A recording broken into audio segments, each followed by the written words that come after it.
15절에서 18절입니다.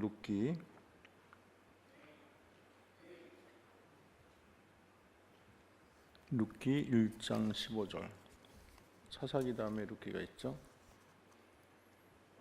제가 한 절 읽고 여러분 한 절 교도하는 시간을 갖겠습니다. 1장 15절에서 16절 403쪽, 여러분 가진 성경 403쪽.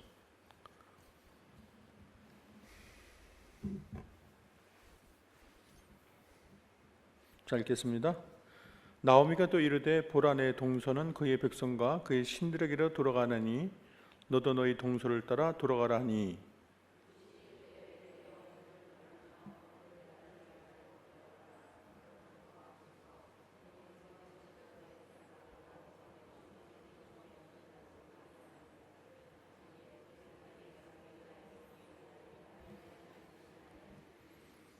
어머니께서 죽으시는 곳에 나도 죽어 거기에 묻힐 것이라. 만일 내가 죽는 일 외에 어머님을 떠나면 여호와께서 내게 벌을 내리시고 또 내리시기를 원하시나이다 하는지라.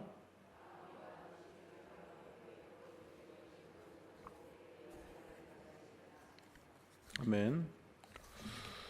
아이스 브레이킹은 어렸을 때 꽃씨를 심거나 무나, 배추, 상추, 오이, 호박을 심어서 기른 적이 있습니까? 저는 이런 경험이 있어요. 앞에 약간 우리 집 앞에 약간 터가 있어가지고 거기 이제 분꽃을 심었고 코스모스가 있었는데, 참 코스모스가 아직도 그 꽃이 굉장히 색깔이 좋은데 제가 그때 보고 코스모스를 본 적이 없어요. 저 채송화 다 어디 갔죠? 우리나라? 채송화 못 봤죠? 못 봤어요. 어디서도. 예? 채송화 본 사람 있어요? 그러게 없고, 그 다음에 거기 또 뭐가 있었나? 호박꽃도 있고 나팔꽃도 있고, 그리고 여러 개가 섞여 있었는데 그때 그 추억이 참 좋았던 것 같아요. 그리고 우리 친척 집에 가면은 거기에 살비아가 있던 기억도 나고, 그 다음에 우리 뚝에는 코스모스가 쫙 피어 있어요. 뚝길 따라서. 그다음에 뚝 아래는 달맞이 꽃이 있고. 그래서 그때 너무 그때 정서적으로 굉장히 그게 좋았던 것 같아요. 아침에 일어나면 그거 자라는 거 보고, 호박 막 피어나는 거 보고, 호박이 막 열리는 거 보고, 그런 촉이 있습니다. 그런 거 한번 여러분 나누시고, 그때 좋은 시간을 서로 나누면서 가지면 좋겠습니다. 자기가 직접 안 해도 자기가 본 거, 그런 거 얘기해도 좋겠습니다. 자, 우리 룻기는 흔히 사사기, 사무엘서라는 딱딱한 조개 껍질 사이에 끼는 진주라고 합니다. 사사기와 사무엘서 사이에 있죠. 룻기는 사사기라는 암울하고도 어두운 시대 속에 이루어진 밝고 영롱하고 가슴 따스한 얘기로 진주같이 빛나는 말씀입니다. 그랬어요. 자, 1번 나오미의 두 며느리가 누구죠? 두 며느리 아시는 분? 오르바와 룻입니다. 나오미에게 밀어닥친 슬픔이 있었는데 어떤 슬픔인가요? 누가 죽었죠? 남편 엘리멜렉이 죽었고, 이어서 두 아들 말론과 기럧이 다 죽었어요. 남편도 죽고 애도 죽고. 네? 나오미의 두 며느리는 무엇입니까? 맞잖아요. 엘리멜렉이 죽었죠? 두 아들이 죽고. 그 다음에 룻기 1장에서 나오미는 자기에게 닥친 슬픔을 어떻게 말합니까? 나를 뭐라고 부르지 말라 그랬어요? 나오미라고 부르지 마라. 뭐라고 부르라? 마라라고 부르라. 이는 전능자가 나를 심히 어떻게 했다? 괴롭게 하셨습니다. 나오미가 뭔지 마라가 뭔지를 알아야 되는데, 나오미가 뭐겠어요? 나오미는 즐거움이라는 뜻이야. 즐겁다. 그 다음에 마라는 쓰다, 괴롭다 이런 뜻이야. 쓰다, 괴롭다.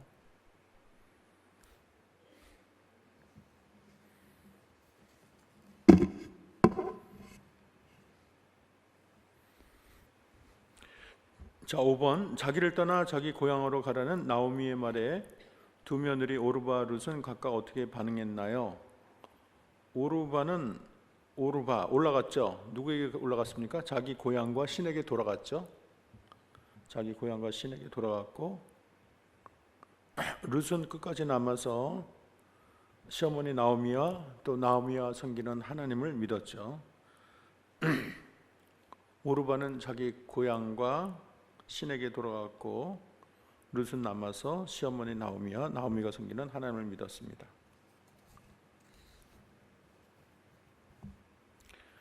6번 룻기 1장 16, 17에서 자기 고향과 신에게 돌아가는 나오미의 말에 룻은 뭐라고 대답을 합니까? 이 대답이 아주 명언이죠. 한번 읽어봅시다. 시작. 내가 어머니를 떠나며 어머니를 따르지 말고 돌아가라 강권하지 마옵소서. 어머니께서 가시는 나도 가고 어머니께서 머무시는 곳에 나도 머물겠나이다. 어머님의 백성이 나의 백성이 되고 어머니의 하나님이 나의 하나님이 되시리니 어머니께서 죽으시는 곳에 나도 죽어 거기 묻힐 거리라. 만일 내가 죽는 일 외에 어머니를 떠나면 여호와께서 내게 벌을 내리시고 더 내리시기를 원하나이다. 이거 보면은 굉장히 현숙한 여인 같고 또 지조도 있어 보이고 그리고 굉장히 좀 문학성이 있는 것 같아요. 그죠? 이렇게 말하기 쉽지 않아요. 자체가 이거 처음 딱 들어도 이게 마음에 탁 와닿게 어떻게 표현을 이렇게 합니까? 어머님의 하나님이 나의 하나님이 되고 어머님의 백성이 나의 백성이 되고 어머니 죽는 곳에 나도 묻힐 것이라. 이 말도 너무 멋지게 잘했죠. 약간 전 성숙한 여인 같아요. 그래서 죽는 일 위해 어머님을 떠나면 벌을 내리시고 더 내리시기를 원하나이다. 어떻게 이 때에 알만한 그 적절한 말을 이렇게 잘하는지 참 이렇게 훌륭한 며느리입니다. 자, 7번 나오미가 룻이 베들레헴으로 들어가 생계를 위해 한 일이 무엇일까요? 나오미와 룻이 그렇게 특별히 베들레헴에 돌아갔으니까 새로운 데 가서 특별히 할 일이 없겠죠. 뭐가 있습니까? 남의 밭에서 이삭을 그랬어요. 옛날에는 밭에 이삭을 다 거두지 말고 일부 남겨두라는 그런 하나님의 그 율법이 있어요. 그래서 고아나 객이나 나그네들이 거기서 그 이삭을 먹고 이렇게 살게 하려는 하나님의 배려죠. 그러니까 이삭 줍는 사람이 있는 거예요. 항상 그 떨어지는 걸 먹기 위해서. 자, 8번 룻은 누구의 밭에서 이삭을 주었습니까? 네? 시아버지 엘리멜렉의 친족 보아스의 밭에서. 그죠? 근데 이게 참 우연의 일치겠죠? 엘리멜렉의 친족인 보아스. 일부러 의도적으로 그랬다. 그건 아닌 것 같아요. 그죠? 하다 보니까 친족인 보아스의 밭에서. 자, 보아스는 엘리멜렉의 친족으로 죽은 엘리멜렉의 기업을 물을 자였다. 이러한 제도를 뭐라고 합니까? 고엘 제도라고 그래요. 그러니까 이 가업이 망해서 이렇게 팔리는 걸 막기 위해서 그 가게를 유지하는 거죠. 재산도 유지하기 위해서. 거기 고엘 제도 설명이 거기 나와 있어요. 한번 읽어볼까요? 고엘 제도 읽어봅시다. 시작. 기업을 무르는 제도는 바로 이스라엘의 독특한 고엘 제도입니다. 고엘이란 정확한 뜻은 가까운 친척으로서 역할하는 자. 그 밑줄 그으세요. 고엘의 뜻이 뭐냐? 가까운 친척 역할을 하는 거예요. 친척. 그래서 친척 역할이 도대체 뭐냐? 여기 보면 고엘 제도는 가난한 형제가 빚 때문에 종으로 팔려갔을 때 빚을 갚아서 종의 굴레에서 해방시켜 주는 거예요. 보호 제도죠, 일종의. 그리고 형제가 가난해서 토지를 팔 때는 가까운 친척이 그 값을 치르고 다시 그 토지를 물려받게 해준다. 토지를 보호해 주는 거죠. 근데 특별한 것은 형제가 자식이 없이 죽었을 때 가까운 형제 순으로 남겨진 미망과 결혼해서 가문이 존속되고 하는 거죠. 그러니까 형이 죽고 형수가 나오면 형수랑 결혼을 하는 거. 옛날에 그런 것도 있어요. 그래서 예수님 때 보면은 형제들이 있는데 계속 결혼을 했는데 말처까지 두었다. 그러니까 누구의 그 부인이 누구겠느냐 그런 질문을 했잖아요. 예수님 뭐라 그랬어요 그때? 예? 천국에는 결혼 이런 제도가 없다 그랬어요. 결혼 이런 게 없다. 다 천사와 같이 지낸다 그랬어요. 그러니까 뭐 천국에 가서 다시 애를 낳고 이런 거는 없겠죠. 천국에는 산부인과가 없겠죠? 애가 없으니까. 여러분 나중에 천국 가도 좋겠습니다. 그래서 우리나라에는 이게 될까요? 형이 없는데 형수랑 결혼하는 게 되나요? 그거가 어떻게 받아들일까요? 형수 혼자 남았는데 동생이 결혼해. 형수랑. 뭐 별로 반응이 없네요. 그러려면은. 우리는 좀 어색하죠? 동생이 형수랑 결혼하는 거. 자, 10번 고엘 제도에 의하여 보아스가 룻에 대해서 가지는 책임. 그러니까 보아스가 룻에 대해서 가지는 책임이 만약에 제일 가까운 친족이 된다면 재산을 보존하고 또 누구랑 결혼하는 거예요? 남겨진 미망인과 결혼하는데 그 미망인 이름이 뭐죠? 룻과 결혼하는 거예요. 그래서 후손이 이어지게 할 책임이 있다. 그렇게 되는 거예요. 근데 보아스가 나이가 좀 많다 그래요. 룻에 비해서. 여기는 룻이 보아스를 만난 게 큰 행복, 뭐 복으로 여기지만 사실 보아스 입장에서도 젊은 사람과 결혼하는 거 아니에요. 뭔가 그때 뭐 시대마다 다르겠죠. 보아스가 더 뭐 복이 터졌다 그럴 수도 있겠고. 여기 보면 룻의 일생이 바뀐 걸로 나와 있죠. 일단은.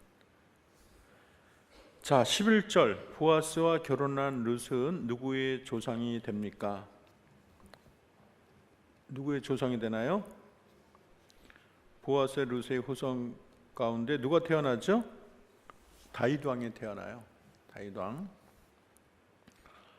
그 다음에 다윗 왕의 후손 가운데 누가 나오죠? 예수님이 나오죠. 그래서 이 룻은 다윗 왕의 조상이 되고 또 예수님의 족보에 들어가죠. 얼마나 복이 많습니까? 그렇게 될 줄 몰랐겠죠. 내 후손 가운데 다윗 왕이 나오고 예수님이 나오고 그런 건 상상을 못했을 거예요. 이렇게 좋은 일을 하다 보면 예상치 않은 그런 복이 또 넝굴째 들어오는 경우도 있습니다. 다 모든 게 계산적으로 되는 게 아니겠죠. 자, 12번 룻의 이야기를 통해서 우리는 어떠한 하나님을 발견합니까? 역전의 하나님을 그린다고 볼 수 있어요. 역전의 하나님. 그래서 이 피폐하고 황량한 나오미와 룻의 삶이 완전히 바뀌었죠. 그래서 절망에서 소망으로 바뀌었어요. 그래서 가난에서 부유함으로, 슬픔에서 기쁨으로, 그 다음에 쓰디쓴 인생에서 즐거운 인생으로, 절망에서 뭐로 바뀌었다 그랬어요? 희망, 가난에서 부요함, 슬픔에서 기쁨, 쓰디쓴 인생에서 즐거운 인생. 그래서 하나님이 소망 없는 룻을 붙잡아서 은총의 옷과 은총의 관을 씌워주셨어요.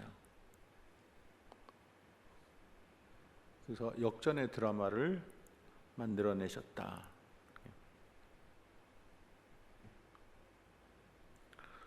그 하나가 다 문학 작품이에요. 그 제가 이 대학원 공부할 때 욥기를 시험 본 적이 있어요. 그러면 그 뭐 크리스천이 아닌데 그 사람들 성경을 저는 뭐 미국 사람들 성경을 옆에 두고 살잖아요. 근데 뭐 욥의 이야기라든지 이사야도 그렇죠. 다 문학성이 다 뛰어나죠. 여기 룻도 마찬가지고. 그래서 이제 영문학 책 읽다 보면 룻의 이야기가 막 나와. 그 이야기 중에. 그래서 이런 이야기들이 영문학의 큰 바탕이 되고 있다는 걸 알 수가 있습니다. 보아스를 예수님의 모형으로 설명해 봅시다. 예수님의 모형으로서 보아스, 거기 밑에 설명이 있어요. 자, 보아스는 장차 오실 누구의 모형이라고 했습니까? 예수님의 모형이다. 보아스는 예수님의 모형이다. 기업을 물을 자, 구속자인 거예요. 그래서 이 루세, 보아스가 루세의 신랑이 되듯이 예수님이, 우리가 루시나 마찬가지야. 우리가 루시고 예수님이 우리의 뭐가 된다 그랬어요? 신랑이 되시는 거예요. 그리고 룻기 2장 20절에 보면 나오미는 보아스를 향하여 그가 여호와로부터 복받기를 원하노라. 나오미는 보아스를 향해서 그가 살아있는 자와 죽은 자에게 은혜 베풀기를 그치지 아니하는도다. 또 나오미가 그에게 그 사람은 우리와 가까우니 우리의 기업을 물을 자 중에 하나이다. 그래서 이 기업 물을 자로서 보아스는 집과 땅만 값주고 사는 것이 아니라 의지알이 없고 후사가 없던 룻까지 구속을 했습니다. 구속. 얼마나 좋은 얘기예요. 그래서 이게 다 이제 우리 기독교 진리와 비교하면 너무 이게 패럴렐 다 연결이 되는 거죠. 그래서 구속자 되신 예수님이 우리의 기업을 물을 때 우리 삶 전체를 책임지는 거예요. 그래서 우리는 주님을 향해서 당신은 우리의 기업 물을 자가 되십니다. 당신의 옷자락으로 우리를 덮으소서. 이 옷자락으로 우리를 덮으소서. 루시 그 얘기 했거든요. 옷자락으로 덮으소서. 네게 은혜를 베풀어 주옵소서. 그래서 우리가 어떻게 예수님의 신부가 됩니까? 대단한 은혜죠.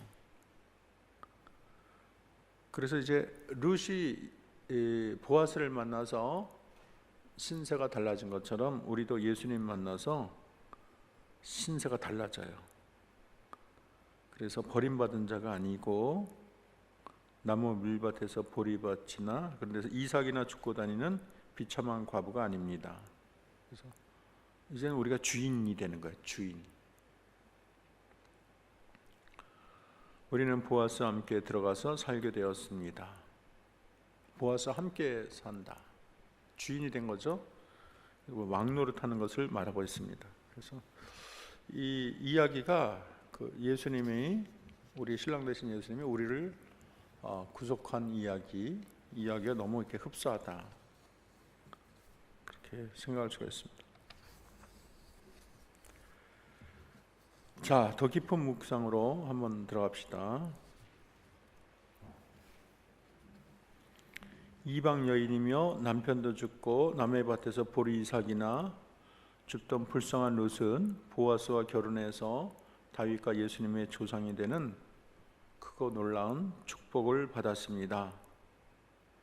룻이 이처럼 인생을 역전시키는 하나님을 만나는 계기가 무엇입니까?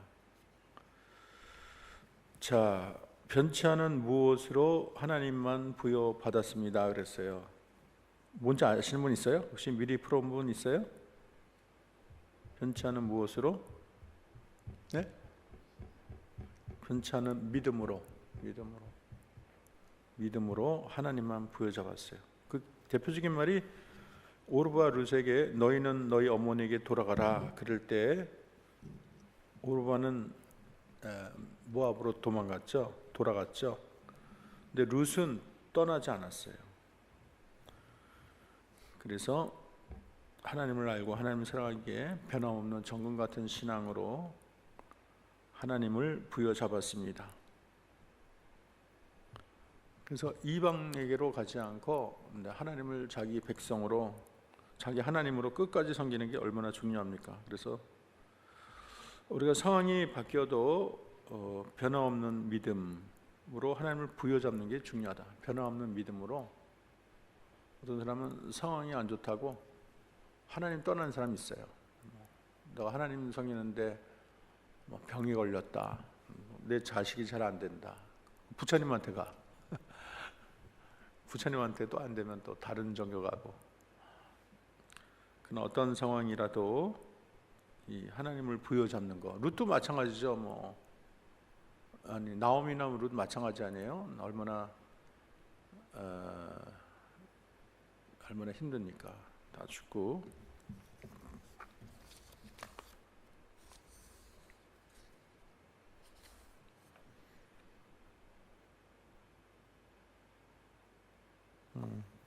그렇죠.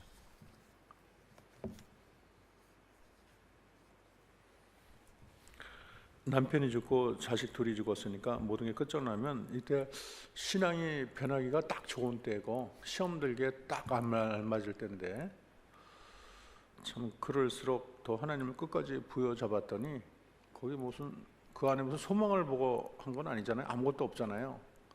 그리고 룻의 입장에서는 더하잖아요. 이제 남은 거는 시어머니인데 시어머니가 무슨 힘이 있어요. 또 시어머니가 어떻게 보면 짐이라고 생각할 수 있어요. 자유롭고 싶지 시어머니에게 붙어 있어갖고 내가 득될 게 하나도 없잖아요. 근데 거기에다가 또 예루살렘으로 가니까 그거 보면 참 룻이 참 이렇게 좀 절조가 있고 믿음이 있고 참 대단한 양반이다. 그리고 이 나오미도 보면은 자기가 이제 끝까지 잡으려는 사람도 있는데 그때 놔줄 때 딱히 놔줄 수 있는 그런 어떤 덕이 있는 것 같아요. 시어머니가 시어머니도 참 훌륭하고 또 이 며느리도 훌륭하다는 생각을 갖습니다. 우리가 닥치는 고난으로 하나님을 잡을 손을 놓을 때가 아니에요. 고난이 더 세게 붙잡을 때다. 이 말이 좋은 것 같아요. 그래, 고난 당하면 하나님과 좀 멀어지고, 옛날에 그 서부지법 판사 이번에 굉장히 잘 나갔어요. 고등법원도 하고 뭐 이렇게 중앙지법에 뭐 검사도 하고 잘 나갔는데 그분이 간암에 걸려 돌아가시게 됐어요. 그때는 그 부인이 얼마나 자기 남편을 생각하지. 제가 전에 한번 얘기한 적 있죠. 기억나나요?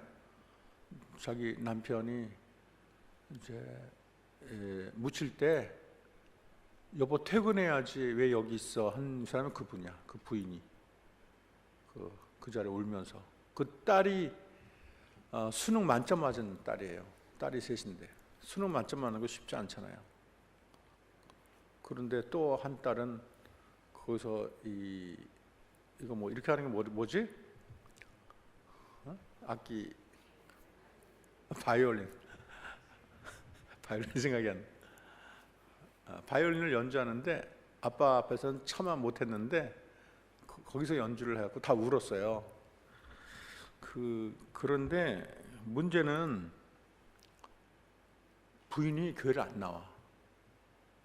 그렇게 잘 믿던 하나님인데 자기 남편이 떠나서 뭐 슬프기도 했지만 뭐 하나님에 대해서 이게 섭섭한 게 있는지 그 다음부터 신앙생활을 잘 안 해. 야, 그것도 문제다 그런 생각이 들어요. 물론 여러분 누구나 뭐 우리가 뭐 그런 일이 있죠. 누구나 당하는 일 아니겠어요? 뭐 둘 중에 뭐 같이 세상을 떠나진 않을 거 아니에요. 심지어는 뭐 자식이 먼저 떠나는 경우도 있고, 여기처럼 뭐 자식도 남편도 떠나는 경우도 있고, 그런 위기가 우리 인생에 다가오는데 그때 하나님을 등지는 사람이 있다는 거예요. 하나님과 우리의 관계는 그런 관계가 되면 안 되는 거예요. 어떤 상황이라도 설사 내 남편이 죽는다 그래도, 내 아들이 세상을 떠난다 해도 우리가 결코 놔서는 안 되는 손이 하나님인데, 그렇다고 아예 하나님을 손을 놔. 물론 뭐 얼마나 슬프면 그러겠어요. 이해가는 측면은 있지만은 그때 그분의 신앙이 어떤지를 알 수가 있는 거예요. 그럴수록 더 하나님 가까이 해야 되는 거죠. 사실은 힘들수록 더 하나님 앞에 나와서 더 기도하고 엎드리고 눈물 흘리고, 그리고 내 자녀들을, 그때 딸 셋이거든. 내 자녀들을 잘 남편을 대신해서 인도할 수 있는 힘을 달라고 더 매달려야 되는데 오히려 하나님과 굿바이 해버렸어요. 뭐 이런 일이, 우리 가까운 친척이 그렇게 아픈데 떠날 때, 세상 떠날 때 하나님을 거의 부인하다 하고 떠난 걸로 알고 있어요. 그거 보면 죽을 때 뭐 암에 걸리거나 그럴 때 너무 고통스러워서 하나님 부인하는 경우가 있어. 내가 믿는 하나님이 그런 하나님인 줄 몰랐다. 나 하나님 안 믿는다. 이런 사람이 있어요, 진짜. 들어본 사람, 자기 주변에 그런 얘기. 나 혼자예요? 근데 중요한 거는 내가 그러지 않도록 조심하세요. 지금까지는 좋아. 근데 막상 그런 일 닥칠 때 내가 그럴 수가 있다는 거야.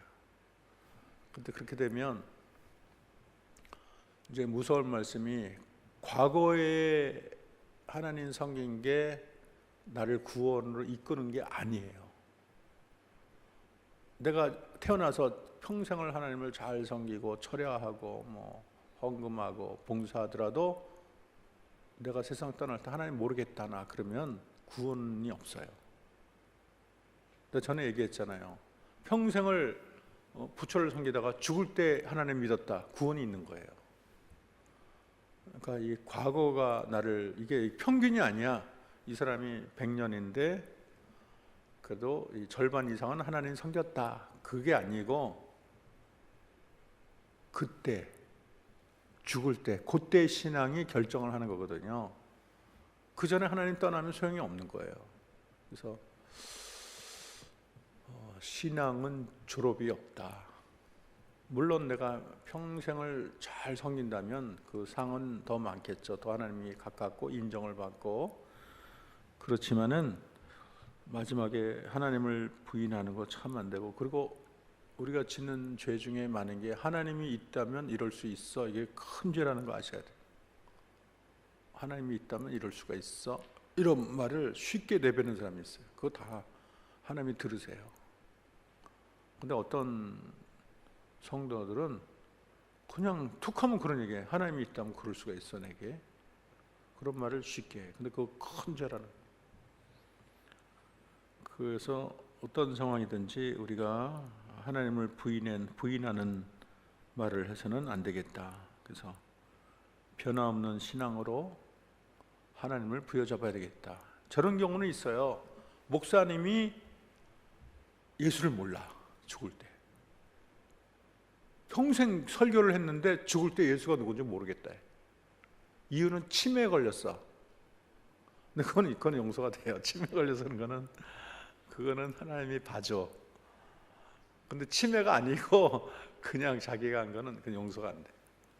심지어는 공산당이 총을댔다. 그때도 부인하면 안 돼. 공산당이 되니까 나 예수 모른다. 침 퇴배했고 그러면은 안 되는 거예요. 그러니까 내 의식이 있는 한 내가 막 병에 걸렸건 무슨 큰 슬픔이 당했건 자기가 내 의식이 있는 한 주님을 부인하면 안 돼요. 알아들었어요? 나 부인하겠다. 손들어. 한 명도 없네. 자, 봅시다. 자, 인간은 고난 가운데 하나님의 음성을 더 잘 들을 수 있어요. 사실은 고난 가운데 우리가 음성을 더 잘 들을 수 있고요. 자꾸 바쁘고 사람의 소리가 들리고 파티가 많으면 음성이 안 들린다. 이런 얘기 제가 몇 번 했어요. 때때로 멈춰서서 하나님의 음성을 들어야 된다. 너무 이렇게 삶이 번잡한 사람은 가끔 조용한 시간을 갖는 게 좋아요. 기도원에 가든지. 그 필그림 하우스가 좋던데요. 지구촌에서 하는 필그림 하우스라고 있어요. 가봤어요? 일단 음식이 좋아. 근데 자주간 좋아요. 거기 가봤더니 이게 음악을 틀어놔. 음악을 틀어놔가지고 기도하는 그 기도실이 많이 있는데 밤새도록 음악을 틀어놔. 와서 딱. 그래서 이게 앉는 의자가 앉아서 의자 안 되게 등 대고 하는 거. 그게 쫙 나져 있어. 참 인상 깊었어요. 예배실도 여러 개가 있고 참 좋다. 여러분 그렇게 너무 이렇게 세상이 번잡할 때는 그렇게 하나님과 이렇게 대화하는 시간을 갖는 게 좋겠습니다. 고통이란 C.S. 루이스가 말을 했어요. 읽어볼까요? 시작. 고통의 문제라는 책에서 C.S. 루이스는 사람들은 무슨 일이 일어나기 전에는 하나님에게 귀를 기울이지 않는다.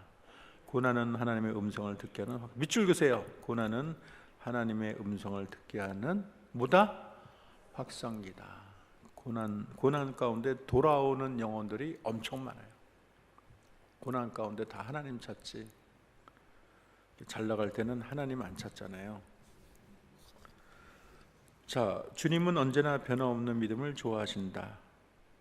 변화없는 믿음으로 주님을 부여잡는 자를 찾으시고 그런 자들의 삶 가운데 간섭하셔서 그들의 삶 가운데 역전의 드라마를 일궈내신다. 오르반은 하나님을 버리고 자기 백성과 자기들의 신으로 돌아갔지만 룻은 하나님을 부여잡았습니다. 이방신으로 나간 오르반은, 지금 오르반은 흔적이 있어요, 없어요? 흔적이 없어요. 하나님을 부여잡은 룻은 성경에 기록이 되고 그 이름이 칭송받습니다. 결국 믿음이 이깁니다. 변치 않은 믿음으로 하나님을 붙잡는 자가 승리합니다. 변화없는 믿음을 지닌 자가 이 세상에 축복받고 천국의 주인공이 됩니다. 그랬어요. 우리 지금 어디야? 2번 답 아시는 분 있어요? 언제나 뭐 가운데 행했습니다? 네? 사랑 가운데 행했습니다. 사랑 맞아요. 사랑 가운데 행했습니다. 미리 이렇게 공부해 오시는 분이 있나 봐요. 자, 룻기는 아름다운 사랑 이야기입니다. 나오미는 룻을 사랑하고 나오미는 룻을 사랑합니다. 말이 똑같아. 나오미는 룻을 사랑하고 룻은 누구를 사랑한다? 나오미를 사랑. 그렇게 바꿔주세요. 나오미는 룻을 사랑하고 룻은 나오미를 사랑합니다. 보아스도 룻을 사랑하고 룻 또한 보아스를 사랑합니다. 서로 사랑하죠. 하나님은 나오미와 룻을 사랑하고 나오미와 룻은 하나님을 사랑합니다. 그래서 여러 가지 다양한 색깔의 사랑이 겹겹이 쌓여 있다. 많은 사랑 가운데 눈물겨운 사랑은 룻의 사랑입니다. 나오미는 두 며느리 암나를 걱정하며 자기 친척 부모가 있는 고향으로 돌아가려고 하지만 룻은 어떻게 내가 홀로 남은 어머니를 버리고 하나님을 버릴 수 있느냐. 이게 어떻게 보면 긍휼의 마음이죠. 시어머니 혼자 그 나이 연로하신 시어머니 혼자 놔두질 못하겠다는 마음이 있을 거예요. 그리고 하나님에 대한 그 믿음이 있었던 것 같아요. 룻에게. 하나님을 버릴 수 있느냐. 상식적으로 엄밀히 말하면 나오미와 룻이 이제 관계가 끝난 거죠. 모든 연결하는 고리가 다 끊어졌잖아요. 남편이 죽은 시어머니가 나를 메어놓을 권한이 없죠. 어떤 희미한 끈도 없지만 시어머니를 향한 룻의 사랑은 상식을 뛰어넘을 만큼 놀라울 정도로 진실합니다. 우리나라도 이런 얘기 있나요? 이런 비슷한 스토리 있나요? 있을 법한데 이런 얘기가. 그래서 룻이 고백하기를 어머니 가는 곳에 나도 가고 어머니 머무는 곳에 나도 머물겠습니다. 어머니 백성이 나의 백성이 되고 어머님의 하나님이 나의 하나님이 되십니다. 예? 정말 가슴 깊이 점여오는 사랑의 고백입니다. 그리고 어머니 주는 곳에 나도 주고, 이거는 정말 어머니 주는 곳에 나도 죽겠대. 얼마나 표현이 좋아요. 크고 깊은 사랑 아니면 이런 말을 할 수 없고 이런 결단은 불가능합니다. 요즘의 사랑은 어떤 사랑이라 그래? 인스턴트 사랑. 그래서 10년, 20년 하고 1년, 2년 아니고 신혼여행 간 날 끝장나는 부부도 봤어요. 신혼여행 간 날 부부싸움하고 그 여자가 너무 빽빽거리는지 뺨을 한 대 때렸어. 남자가 때려가지고 부인이 고소를 했어. 벌금 500만 원 물고 끝났어요. 신혼여행 가서. 참, 신혼여행 얼마나 금방 끝나요. 그렇게. 근데 이 룻의 사랑은 깊은 사랑이고 진실한 사랑, 눈물 어린 사랑, 조건 없는 사랑, 변화 없는 사랑, 모순까지 건 절조 있는 사랑이다. 그 밑줄 긋시다. 하나님은 진짜 사랑을 보면 감동하시는 분이시다. 하나님은 이제 사랑 덩어리이기 때문에 하나님이 가장 좋아하는 사람은 사랑이 많은 사람을 좋아해요. 하나님께서. 그래서 이 사랑을 보면 감동하시죠. 룻의 사랑의 고백을 듣고 가슴 뭉클해 하시며 아름다운 룻의 사랑의 고백을 성경에 기록하셔서 만민이 읽게 하셨습니다. 감동하신 하나님은 그녀의 처참하고 황량하고 피폐한 삶 가운데 들어오셔서 그녀의 삶을 가장 아름답고 찬란한 금빛 삶으로 만들어. 옛날 신데렐라 얘기 그런 거 아니네요. 신데렐라가 약간 이제 스토리가 다르긴 하지만 그렇게 비천한 상태에 있던 신데렐라가 삶이 완전히 바뀌어지잖아요. 자, 3번. 룻은 뭐 가운데 기다릴 줄 알았습니다. 네? 소망 가운데 기다릴 줄 알았습니다. 이게 믿음, 소망, 사랑으로 하나님을 부여잡는다. 이 말이 참 좋은 말이에요. 꼭 알아두세요. 믿음과 소망과 사랑으로 하나님을 부여잡는다. 아주 명언이에요. 이게. 자, 룻이 믿음과 사랑으로 주님을 따르고 어머니를 섬겼지만 인생이 당장 꽃핀 것은 아니에요. 좋은 길을 택했지만 금방 달라지는 게 아니죠. 여전히 가난하고 봉양해야 될 시어머니가 있어요. 쌀독은 어떻게 됐다? 비었다. 저금통도 비었다. 고향에 왔다고 해서 산과 들러 꽃 구경 가고 사람 만나고 맛있는 음식 먹고 인생을 지킬 처지는 더더욱 아니다. 그리고 그 당시에 남편이 없다, 자식이 없다는 게 큰 수치예요. 수치. 약간 부끄러워. 물어보기가 겁나. 여러분 제일 싫어하는 게 이 노처녀들이 이제 모임 가면 너 언제 시집 가냐? 귀가 따고 왔고 안 갈라 그래. 자꾸 그게 힘든 거야. 그러니까 결혼 안 한 딸 보고 언제 시집 가냐. 그래서 보면은 남편 누나같이 이거 완전히 몰락한 가정이거든요. 근데 그 당시에는 하나님의 복을 못 받아서 영적인 걸로 해석하기 때문에 더 힘든 시대죠. 하지만 나오미와 룻은 절망하지 않고 인내를 가지고 소망 가운데 기다립니다. 룻기 3장 18절 나오미는 보아스가 자신이 기업 무르기를 원하지만 자기보다 더 가까운 친족이 하나 있기 때문에 그가 이제 포기를 해야지 자기 차례가 된다는 말을 듣습니다. 이때 나오미가 조급해하지 않고 룻을 향해서 내 딸아 이 사건이 어떻게 될지 앉아있으라. 밑줄 그으세요. 앉아있으라. 앉아있으라라는 말이 기다리라. 소망을 가져라 이런 뜻이에요. 앉아있어라. 너 포기하지 말아라. 옛날에 가만히 서서 여호와께서 행하시는 구원을 보라. 가만히 서서 이런 개념이죠. 가만히 앉아있는 태도는 믿음을 가지고 하나님의 인도하심을 소망 가운데 기다리는 태도. 너 가만히 있어. 하나님이 너를 위해 일하실 거야 이런 얘기죠. 나오미는 하나님께서 친히 보아스를 통해 일을 하실 것을 믿고 있었습니다. 주님, 이제 주님만이 친히 역사하옵소서 이런 태도라는 거죠. 여기 보면 우리가 바삐 이 세상의 어려움을 혼자 동분서주 헤쳐가야 할 일도 많지만 때로는 급히 서두르기보다 믿음을 가지고 소망 가운데 하나님의 역사를 잠잠히 기다리기를 원하십니다. 여도 밑줄 잠잠히 기다리기를 원하십니다. 당장 안 된다고 촐랑될 필요 없어요. 요즘 우리 옛날 가르치던 학생이 시집을 못 가는 거예요. 얼굴은 되게 이뻐요. 이쁜데 이대 나왔거든. 이대 피아노. 근데 시집을 못 가는 거야. 근데 시집 못 가는 이유가 또 있어요. 왜냐하면 아버지에 대한 상처가 있어. 아버지가 너무 집안을 안 돌고 나댔어. 그러니까 이 남자상이 안 좋아. 그런 것도 있고 집안이 어려운 게 많아요. 그래서 본인이 다 돈을 벌어야 될 입장이죠. 피아노 학원에서. 근데 그렇게 시집을 못 가. 몇 년생이냐? 69년생이에요. 몇 살이죠? 에? 그거 쉬운 바라보잖아요. 그런데 이번에 아주 멋진 남자가 나타났어요. 근데 인물도 멋지고 물론 사별을 했는데 어떤 증권회사의 지점장이래. 근데 완전 로미오와 줄리엣이야. 요즘 교재하는 거 보면 로미오와 줄리엣. 얼마나 어떤 이렇게 사람이 매너도 있고 사랑도 많고 보아스 같아. 그래서 제가 계속 이제 결혼하도록 하는 건데 다 자기 짝은 따로 있더라 이런 생각이 들고 또 때가 있다는 생각이 들어요.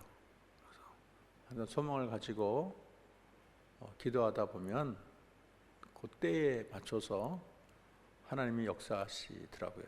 그래서 너무 절망할 필요 없다. 여러분 중에도 뭐 자녀 아직 결혼을 안 했거나 너무 낙심하지 말고 따라합시다. 때가 있다. 때가 있고 기다리고 하다 보면 하나님께서 그때가 역사를 하시죠. 자, 여기 보면 모세가 이 홍해 앞에 섰을 때 모세가 온 이스라엘 백성에서 밑줄 그으세요. 너희는 가만히 서서 여호와께서 오늘날 너희를 위하여 행하시는 구원을 보라. 그렇게 했어요. 너희는 가만히 서서 여호와께서 오늘날 너희를 위하여 행하시는 구원을 보라. 그렇게 말을 했어요. 그래서 하나님의 구원의 역사를 체험하기 위해서는 가만히 서서, 되게 좋은 것 같아요. 그 옛날에 우리 교회 하던 유정옥 그 사모님 있잖아요. 그 고아원도 하시고 청평에 무슨 그분이 책을 썼는데 가만히 서서래 제목이.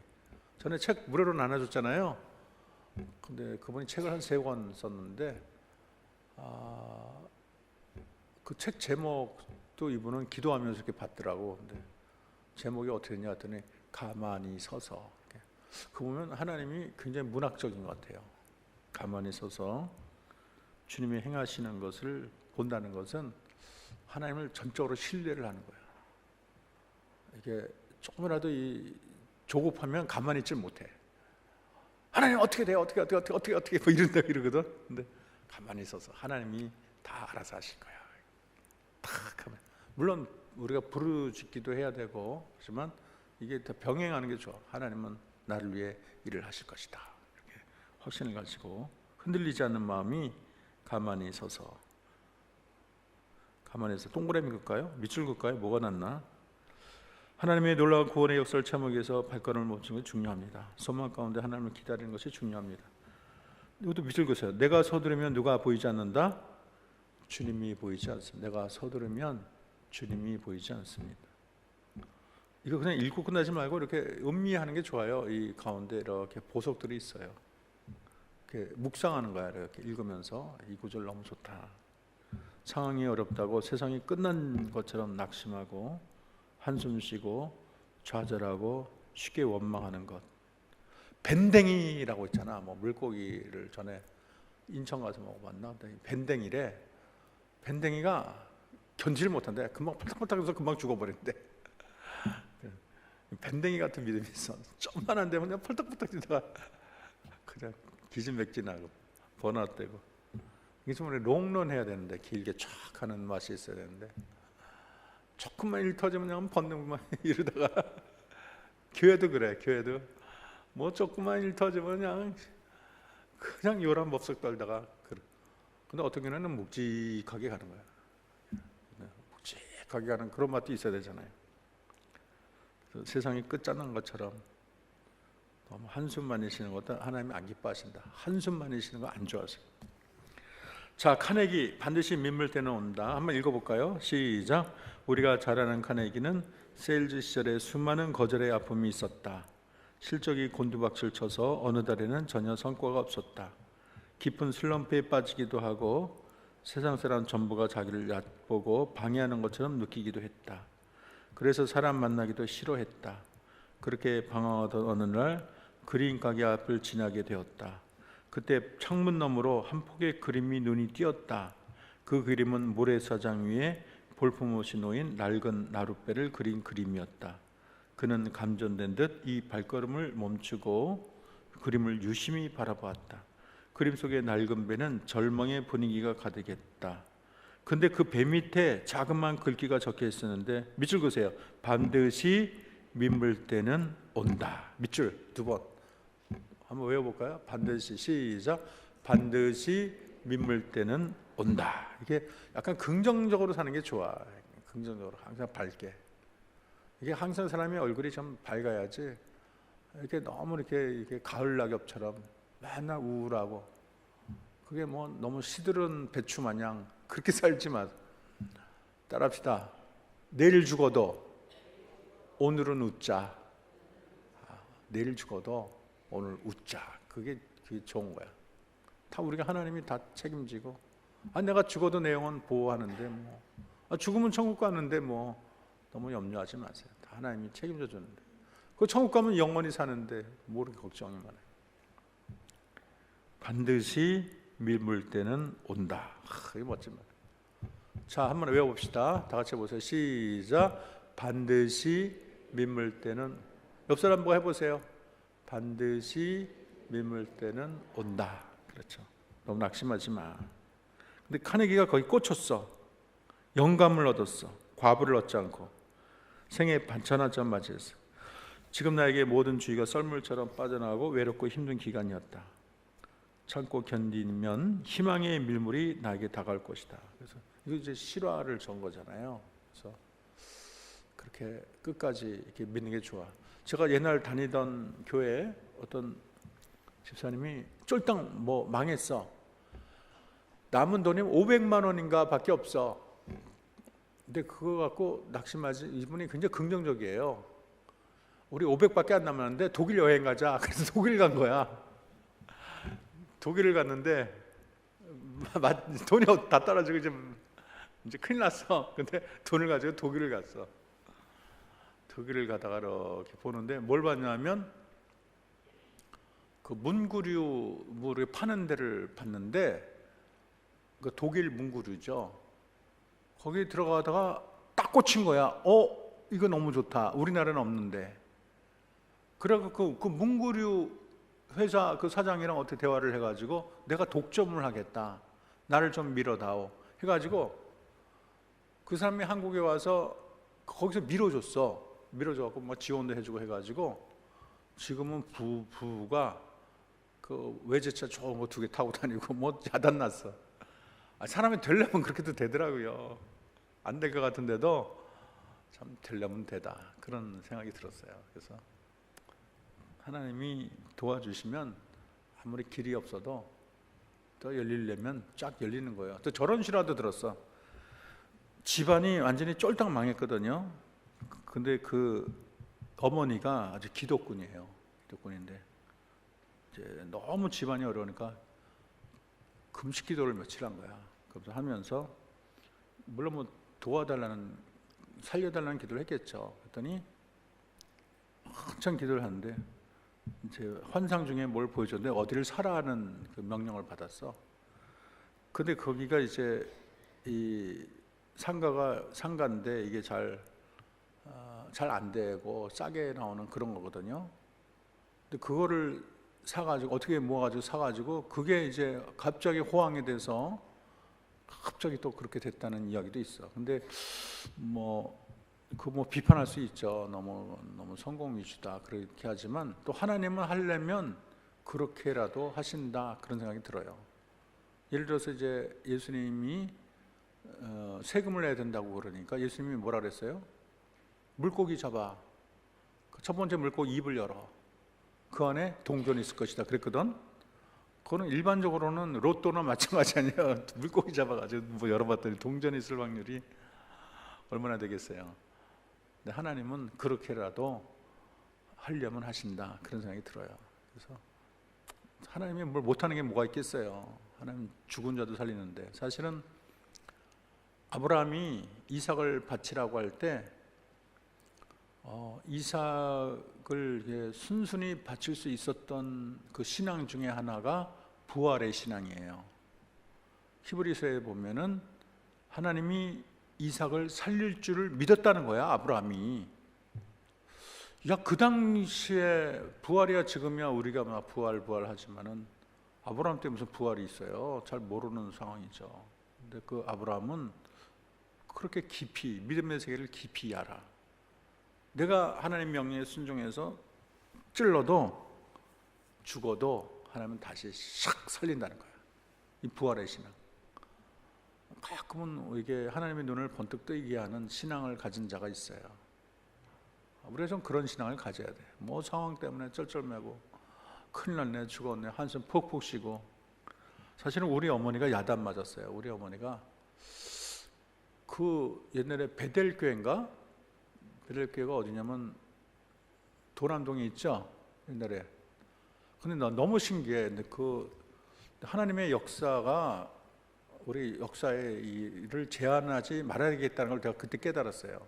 우리가 이제 장로교가 너무 이렇게 성경, 논리 이런 것만 하는데 그 범위 외에도 하나님이 크게 지금도 역사한다는 걸 거기서 알았어요. 뭐냐면 시간이 있어 얘기하는데 우리 친구가 있어요. 우리 친구 박영국이라는 친구가 있고 노동순이라는 친구가 있는데 그 친구끼리 결혼을 했어. 그거 노동순 어머님이지. 제가 얘기했나요? 안 했어요? 했는지 안 했는지 기억도 안 나요? 근데 그 집에 아들이 셋이 미쳤어. 한 집에 셋이 미쳤다는 걸 여러분 상상 가요? 근데 그 큰 아들은 광덕중학교 교장이야.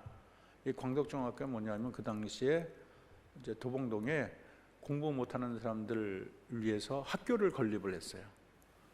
그래갖고 교장까지 했는데 미쳤어. 둘째도 미쳤어. 셋째도 미쳤어. 넷째는 다리를 절어. 노동진도 다리를 절어. 그 권사님이 이종현 권사님이야. 우리 어머니랑 뭐 친하게 지냈는데 우리 어머님이랑 그 이종현 권사님이 그 베델교회를 간 거예요. 근데 이제 그 목사님이 누군지 몰라. 나는 어렸을 때 이제 들은 거니까 우리 엄마 통해서 들었으니까. 근데 많은 사람이 이렇게 집회를 왔는데 한 사람 한 사람 기도를 해줘. 기도를 해주는데 이종현 권사님 차례가 됐어. 이게 여러 교회에서 오니까 모르잖아. 딱 기도하는 사람 말이야. 너희 집에 미친 사람이 셋이 있구나. 딱 그러는 거야. 어떻게 하냐고. 그런 얘기를 뭐 누가 말하지 않아서 집안에 세 사람이 있었다는 얘기가 그런 얘기 아니잖아요. 그러면서 하는 말이 네가 기도를 쉬어서 그 틈을 탔다는 거야. 귀신이 사탄이 탔다는 거야. 회개하라. 그렇게 나오는 거야. 근데 이제 우리 어머니 차례가 됐는데 우리 어머니 다 기도하는 말이 딸아 내가 너무 세상 염려를 많이 해서 내가 고개를 돌릴 뻔했구나. 그러는 거야. 근데 우리 어머니가 갑자기 그 기도는 이 고무다리처럼 되면서 울게 되면 막 울었다는 거야. 근데 우리 어머니가 참 걱정 많이 했죠. 우리가 너무 먹고 살기 어렵고 참 어려웠어요. 그때 옛날에 하여간 뭐 끼니가 없어. 끼니가 없으면은 우리 형이 셋째 형이 옛날에 이제 그 판자 시간이 몇 분인가 좀 해도 되죠. 그때 우리 집에 판자가 있는데 우리 형이 이제 막 굶으면 엄마 돈 없어? 내가 줄게. 그래서 돈 얘네 500원짜리 거 주는 거야. 그 500원 컸거든 옛날에. 그러면 야 살았다 먹고 나고 또 굶게 되면 엄마 돈 없어? 또 500원 줘. 야 어떻게 된 거냐 그랬더니 그 뒤에 이제 판자로 돼 있는데 우리 형이 뭘 숨기려고 올라갔다 보니까 그 판자의 옹기 같은 데가 누가 이게 담배 말듯이 꼽아놨대. 꼽아놨더니 그게 500원짜리야. 이게 뭐 희한하게 그런 일도 있었고, 그러니까 하나님이 참 이렇게 많이 역사하고 돕는다 생각해요. 우리 어머니 그래서 막 걱정 많이 하고 염려 많이 하고. 저는 이제 학비가 없었어요. 이제 대학교 입학을 했는데 입학금이 없는 거야. 그러면 우리 어머니 기도하면 일주일 있다 준다. 그렇게 응답을 받아. 그러면 어디서든지 우리 아버지가 가져와. 또 뭐 그 다음에 제가 아르바이트로 다 벌어서 했지만 어쨌든 세상이 이게 나 혼자가 아니고요. 뭐 끝났다고 낙담할 게 아니야. 하나님이 계시고 따라합시다. 가만히 서서 기다리는 이 신앙이 중요합니다. 카네기 했고, 자 마지막 룻은 하나님의 어디 아래에 거했다 그랬어요? 네? 은혜 아래에 거했다 그랬어요. 은혜 아래에. 주어진 인생을 역전하기 위해서 주님을 믿고 사랑하고 소망하는 자에게 필요한 것이 은혜의 사다리입니다. 룻기에는 은혜라는 보석들이 여기저기서 빛을 발합니다. 시어머니를 떠나 베들레헴에 갈 때 은혜의 길을 갈망했습니다. 룻기 2장 1절 2절을 보면 룻은 이삭 죽기를 하기 전에 나오미를 향해서 읽어봅시다. 내가 누구에게 시작. 내가 누구에게 은혜를 입으면 그를 따라 이삭을 죽겠는. 밑줄 그으세요. 내가 누구에게 은혜를 썼죠. 은혜를 입으면 그를 따라 이삭을 죽겠나이다. 룻이 베들레헴 미국 땅에 처음부터 구한 것은 은혜였습니다. 룻의 삶은 은혜 없이는 한 걸음도 움직일 수 없는 삶이었습니다. 룻은 보아스에게 읽어봅시다. 거기도 말한 거 시작. 내 주여 내가 당신에게 은혜 있기를 원하나이다. 나는 당신의 시녀의 하나와 같지 못하나 당신이 이 시녀를 위로하시고 마음을 기쁘게 하는 말씀을 하셨나이다. 이거 보면 룻이 굉장히 겸손한 것 같아요. 자기를 시녀만도 못하다. 굉장히 덕도 있고 겸손한 것 같아요. 룻은 날마다 은혜를 사모하며 은혜의 빛을 향해서 한 걸음 한 걸음 나아갔습니다. 가만히 생각하면 룻이 입은 은혜는 한 겹이 아니었다. 은혜 위에 은혜를 입었습니다. 자, 룻의 마음이 흔들리지 않고 머문 게 은혜죠. 그때 오르바처럼 떠나갔으면 뭐 이런 복은 찾을 수가 없겠죠. 또 룻이 우성의 땅 모압을 떠나 축복의 땅 베들레헴으로 나간 것도 은혜예요. 여러 땅에서 찾은 베들레헴을 찾은 것도 은혜고, 베들레헴에 안 갔으면 보아스를 만날 수가 없겠죠. 또 이삭을 주우러 간 땅이 보아스라고 알고 간 게 아닌 게 우연히 간 거예요. 근데 하필이면 보아스 밭이라는 거예요. 이것도 하나님의 섭리로 볼 수 있어요. 그리고 보아스가 룻을 보고 처음부터 좋은 마음을 품었어. 그런 좋은 마음을 주신 것도 은혜. 아까 우리 제자를 보고 그 사람이 홀딱 반했다니까 나한테 뭐 내가 컸딱 보여줄지도 몰라요. 얼마나 반한지 몰라. 그거 보면 그렇게 마음을 주는 것도 아마 하나님의 역사가 아닌가 그런 생각이 들어요. 룻이 보아스의 발치 이불 아래 누웠거든요. 이거 보면은 아주 화를 낼 수 있어요. 이거 좀 행실이 너무 바르지 못하구나. 왜냐하면 보아스가 잠잘 때 그 이불 발치에 누워 있었거든요. 그거는 안 좋게 보면은 약간 뭐라 그러지? 화랑기, 환양기, 안 좋게 볼 수 있는 거예요. 이 보통 여자가 아니다. 이렇게 볼 수가 있는데 그 보아스가 선뜻 룻의 그 청혼의 화답에서 하여간 그 여자를 좋게 봤어요. 거기에 대해서 여자에 대해서 뭐 색안경 끼고 보지 않았어요. 그것도 하나님의 은혜로 볼 수가 있고, 또 청혼의 화답에서 기업무리를 결단한 것도 은혜입니다. 그래서 여러 가지 이 결혼할 때까지 여러 가지 이런 계단이 있었는데 그거를 잘 통과했다는 걸 알 수가 있죠. 그거 읽어봅시다. 하나님은 시작. 하나님은 룻이 혼자서는 도저히 건널 수 없는 물살급한 시냇가에 룻이 잘 건너도록 은혜의 돌다리를 하나씩 하나씩 놓아두셨다. 은혜의 돌다리를 하나씩 하나씩 넣어서 흔들리지 않고 믿음 생활을 했죠. 우리가 아무리 거센 물결 한가운데 있다고 해도 주님 주시는 은혜의 돌다리를 하나하나 밟다 보면 어느새 은혜와 평강의 나라에 도달하게 됩니다.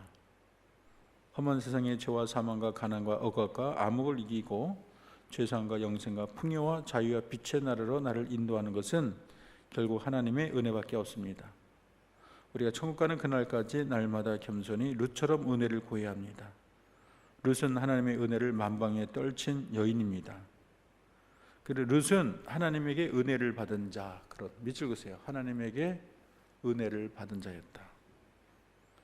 그의 전생에는 은혜 위에 은혜였다. 그래서 이방 여인이라도 은혜를 받으면 큰 축복의 물줄기 속에 들어갈 수 있다. 그게 우리들도 마찬가지로 우리 이방 사람이지만 룻이 은혜를 입고 예수님의 족보에 들어간 것처럼 우리도 이방인이지만 우리가 하나님을 믿게 되면 우리도 은혜의 족보 속에 들어가는 거예요. 구원의 반열에 서게 된다는 것도 알려주고 있죠. 메시지 한번 읽어보겠습니다. 다 같이 읽어보겠습니다. 시작. 남편이 죽고 남의 밭에서 이삭이나 죽을 수밖에 없었던 불쌍한 룻의 인생에 하나님이 친히 개입하셔서 아무런 희망도 찾을 수 없는 불쌍한 인생을 만민이 부러워하는 금빛 인생으로 바꾸어 주셨습니다. 룻은 이방 여인으로 보아스의 아내가 되었고 다윗과 예수님의 조상이 되었습니다. 동서인 오르바는 자기 민족과 자기의 신으로 돌아갔지만 룻은 변함없는 믿음으로 하나님을 부여잡았고 소망 가운데 인내를 가지고 나오미의 가르침을 따라 있게 될 하나님의 크신 은총을 기다렸습니다. 룻은 어머니 가는 곳에 나도 가고 어머니 머무는 곳에 나도 머물며 어머님의 백성이 나의 백성이 되고 어머님의 하나님이 나의 하나님이 되신다는 가슴 깊이 점유하는 진한 사랑을 고백합니다. 심지어 어머니 죽는 곳에 나도 주고 거기 묻힐 것이라 말을 합니다. 믿음과 소망과 사랑 가운데 하나님만 부여잡는 룻에게 다음 없는 하나님의 은혜가 수많은 보석처럼 쏟아졌습니다. 성경 속에 그려진 하나님은 인생을 역전시키는 하나님이십니다. 그 하나님은 어제나 오늘이나 동일하십니다. 그 하나님은 오늘날도 진심으로 하나님을 사랑하고 하나님을 믿고 소망하는 자에게 친히 역전의 드라마를 이루고 계신 분이십니다. 역전의 용사이신 룻이 하나님이 바로 나의 하나님이십니다. 하나님은 길이 없는 곳에 길을 내시는 하나님이시며 마른 반석에 샘물 솟게 하신 하나님이십니다. 그분을 바라보면 소망이 넘칩니다. 우리에게 너무 어려워도 수가 도저히 안 보여도 하나님은 나는 하나도 어렵지 않다고 하십니다. 그 하나님을 부여잡는 것이 중요합니다. 오늘 하나님은 많은 시련과 어둠의 터널을 지나는 우리를 향하여 룻의 삶의 역전의 드라마를 일구신 하나님을 만나라고 합니다. 룻처럼 사랑과 믿음과 소망 가운데 하나님만 부여잡고 주께서 베푸시는 은혜의 돌다리를 하나하나 건너라고 하십니다. 여기 믿음과 소망과 사랑과 믿음과 소망 가운데 하나님 부여잡고 주께 은혜의 돌다리, 이거 믿을 것에 이게 핵심 뭐예요? 오늘 포인트, 사랑과 믿음과 소망 가운데 하나님을 부여잡고 은혜의 돌다리를 하나하나 건너다. 믿음, 소망, 사랑, 은혜가 다 나왔죠? 우리가 주님을 부여잡을 때 소원을 이루시며 우리의 삶을 빛나는 삶으로 바꿔주겠다 합니다. 여러분이 아까 그랬거든요. 어디였지?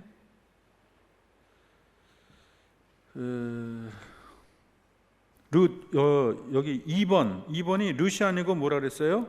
나오미로 고쳐야겠죠? 아까 문제 2번. 룻에게 밀어닥친 슬픔의 내용이 룻이 아니고 뭐라고 바꿔야 돼요? 나오미에게 밀어닥친 슬픔의 내용이 무엇입니까? 그래서 누가 죽었다 그랬어요? 자기 남편이 죽고 아들들이 죽은 거를 설명하면 되겠습니다.